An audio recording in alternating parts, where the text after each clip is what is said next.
And Doug, great to have you in the loop here. And before we get to what happened yesterday at the hearings, I want to get your reaction to what Paul Miller just said, which he said, look, this could be a one-year problem for JP Morgan. You agree? I do, because there's been a massive reaction around the country and the world, and in particular, the political reaction here in Washington has been very strong. And as you know, there are potential investigations. This is pushing regulation in ways that will be harmful to the banks.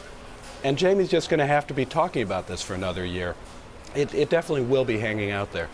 And yesterday, you saw the political divide on regulation among the Republicans and Democrats. You had Spencer Baucus sort of pushing back against his Democratic counterparts, calling for more regulation. And you side more with the Republicans, right? I mean, you believe that no regulation is really going to prevent things that have happened, like what happened at JP Morgan. Yeah, I'm a political independent, and I've been a strong supporter of Dodd-Frank and financial reform. But I think the political reaction to the JP Morgan news has been very much an overreaction.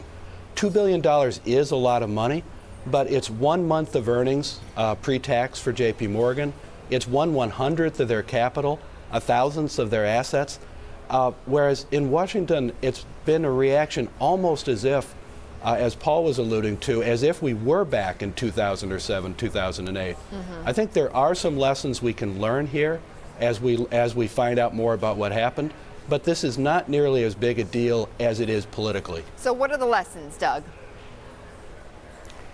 Well, it is disturbing that perhaps the best-run large bank could make a mistake like this that had to do with not really understanding some quite significant positions.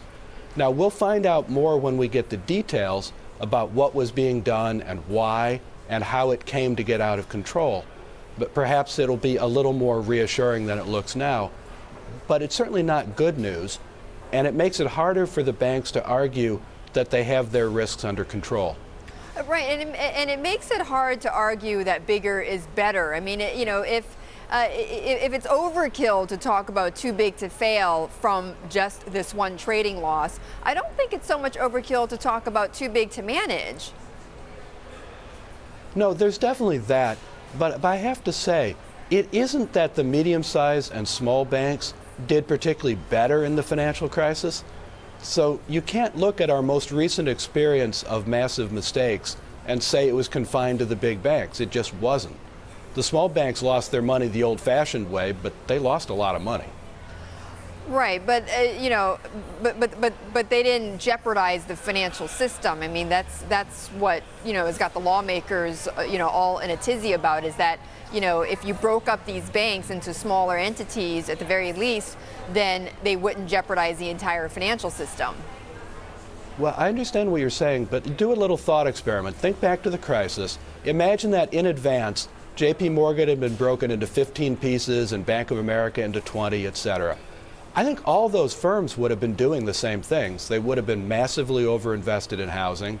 They would have been dealing with these derivatives they didn't understand.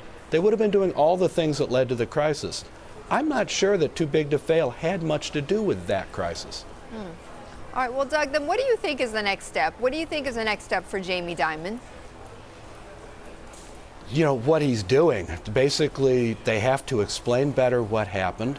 They have to keep making clear that this is nowhere near a life-threatening issue for JP Morgan. They have to get rid of some people, as they've been doing.